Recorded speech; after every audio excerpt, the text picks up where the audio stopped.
Welcome to Viewpoint on Ukraine Today, where we are joined by Yevhen Bystrytsky, the Executive Director for the International Renaissance Foundation. Mr. Bystrytsky, thank you very much for joining us today.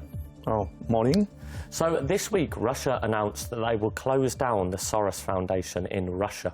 What can you say about this? Why is this happening? Wording they used the Putin regime's people, was the undesirable foundation. What does it mean, desirable and undesirable for Russia today? First of all, about what desire they are talking now. This is desire of freedom, desire of providing human rights, desire of protection citizens from any kind of the tortures, etc. But now they pointed out that this foundation is not desirable. It means they do not desire to develop open society, democracy. They are working to close society. They are fighting for closed society. This is a huge problem. This is key motivation. But maybe some particular other motivations were that, first of all, a couple of weeks ago, George Soros was awarded by decoration the highest level for foreigners, decoration of freedom. And that was, he was awarded that by President Poroshenko in Ukraine. Poroshenko. Yes. It was a ceremony, and the George Soros was awarded. It was one of the latest drop in this process of the closing, because it's clear that Putin perceives the Poroshenko as a kind of the enemy of the enemy counterpartner from the other country, from Ukraine.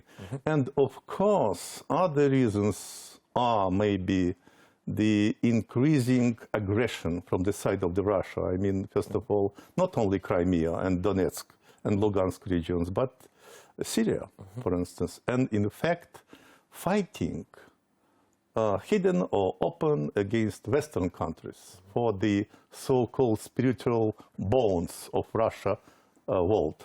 So you would say that your employer, Mr. Soros, and his goal was to have an open society and a democracy, and what they are trying to achieve in Russia, this directly threatens what the Kremlin are trying to achieve. As far as I know, first of all, Open Society Foundations, the whole network of Soros Foundations, closed all the programs in Russia and closed communication.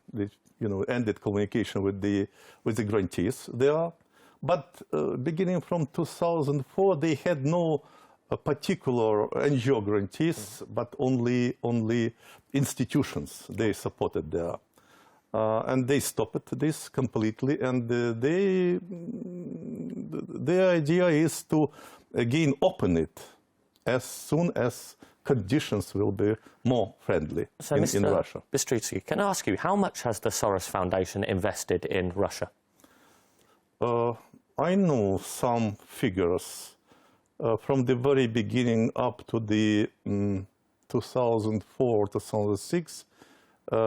He invested about $1 billion. US dollars? US dollars, yeah. And what will happen to that money now? If the foundation is being kicked out of the country? Key programs. I was in close contact with my colleagues from Open Society Foundation in Russia and the Open Society support program there. Well, first of all, I should mention Katerina Genieva.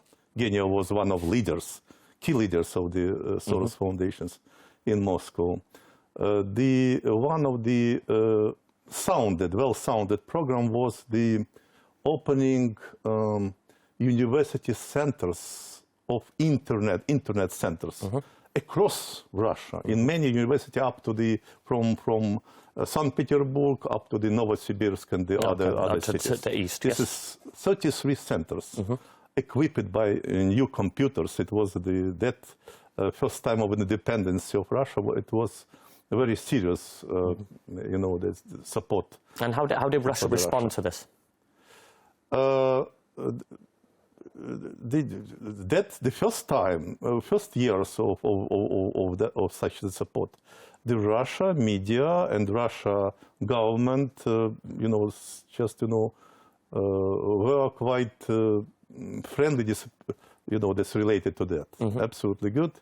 But year by year, depending on the increasing power of Mr. Putin, the attitude to the Soros Foundation in Russia, were becoming worse and worse. It diminished as Putin became more powerful, that relationship diminished. In fact, the most visible hostility to the foundation started from the 2004, when, in fact, the foundation was forced to close the whole program, the building, even building was closed.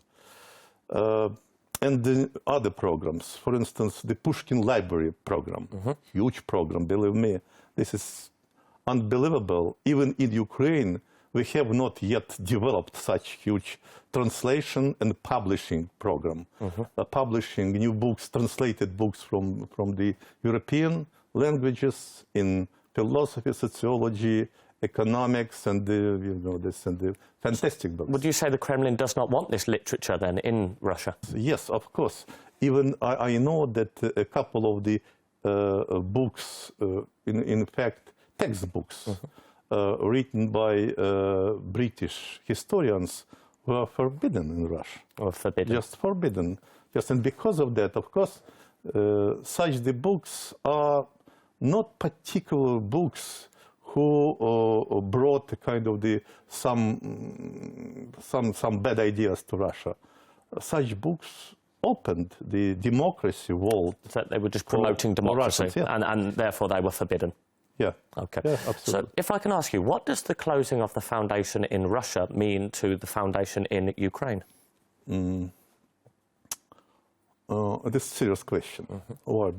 Because we feel kind of the responsibility for democracy not only in Ukraine, but open society, at least in neighbor countries.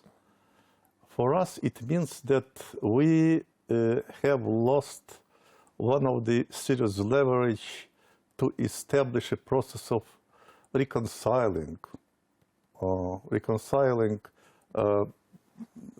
attitudes and relations between two countries. We need in that extremely. We need in contacts between intellectuals, experts, even between politicians. We should do it. Between neighboring countries. But unfortunately, we have no counterpartners now in Russia. What is the situation like in Belarus, another dictatorship? But nevertheless, from my point of view, in Belarus, the situation slightly better. What I mean, first of all, civil society organizations work there. But of course, to support it is to provide support to them is quite difficult because of the restrictions done by Lukashenko regime. But nevertheless, I could mention the European Humanities University in Vilnius in exile. This university prepare students on specialists for Belarus, in fact. Well done in accordance with European education standards. Right. But now in Russia, the situation is much more severe. It's difficult. Okay. Because in fact, the civil society activists, particularly in human rights organizations, cannot protect human rights of citizens. Mr. Bystrytsky, we're running quite short on time, so I'd like to bring the conversation back to things a little closer to home. Recently, when Soros made a one-week visit to Kiev, he said that the situation here in the country was much worse than he expected before he arrived. What did he mean by that? He meant, first of all, that process of reforms, such the reforms that Maidan was eager to combat start. corruption and to begin reforming the court system. Not only corruption, judiciary system reform, decentralization reform, deregulation, tax reform, many other reform, slow down now. That this is a problem. And why?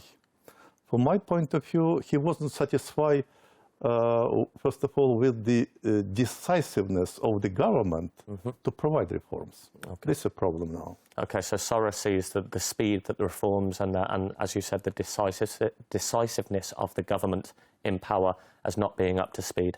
Yeah, and Soros is eager to support to support inside Ukraine through the foundation, through giving support for many initiatives of the civil society experts, think tanks, to provide documents of papers for reforms and implementation of reforms. So to support the democratic movement as a Yes, whole. and it's outside of Ukraine.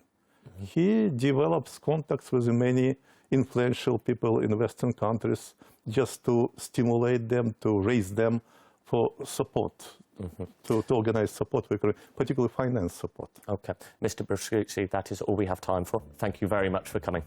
Thank you for this chance. You have been watching Viewpoint on Ukraine today, where we have been joined by Yevhen Bystrytsky, the Executive Director of the International Renaissance Fund. Thank you for watching.